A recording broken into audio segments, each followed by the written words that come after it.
Another step in this project is we're going to put a little solar panel on the back window to keep the battery charged when I'm not using it.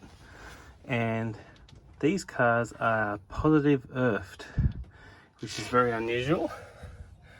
So it's the opposite to what you'd think. So the earthing cable is not the negative, it's the positive.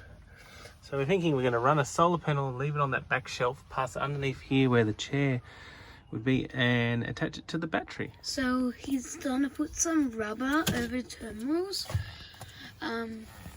so they don't like shock. Yeah. So when this goes back on, I just don't want to take any risks.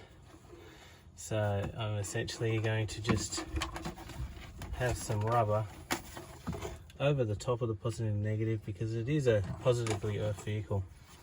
I'm not going to take any chances here that something jumps off and touches something that it shouldn't be touching on such an old vehicle.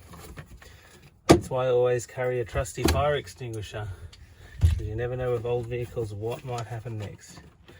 So don't take any chances is my recommendation, and always have multiple backup plans for things, because anything can go wrong on an old car at any time. So maybe just show up there, Lachlan, that's where the solar panel is now. And we'll replace the seats once we get these latches down. So it's being a bit stubborn.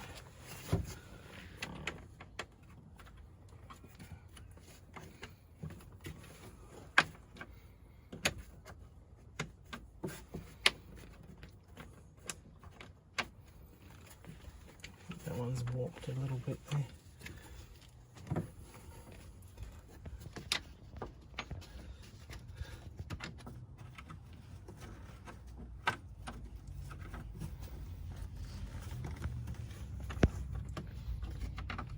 There we go, almost there.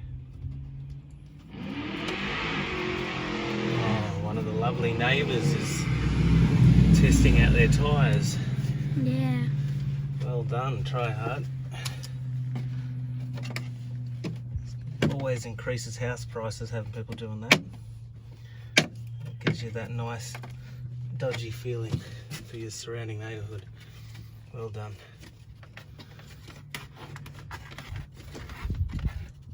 Alrighty. That's all in. So I might just put some tape on that just to hold it from moving around. Then we're going to refit the seats and we're done. So we're just putting the seats back together.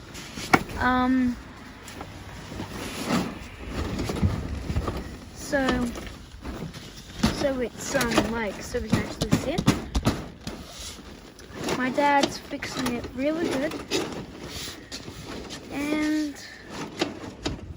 all of you guys that are watching us, like and subscribe if you want to see more videos about our car, the Rover P4 80.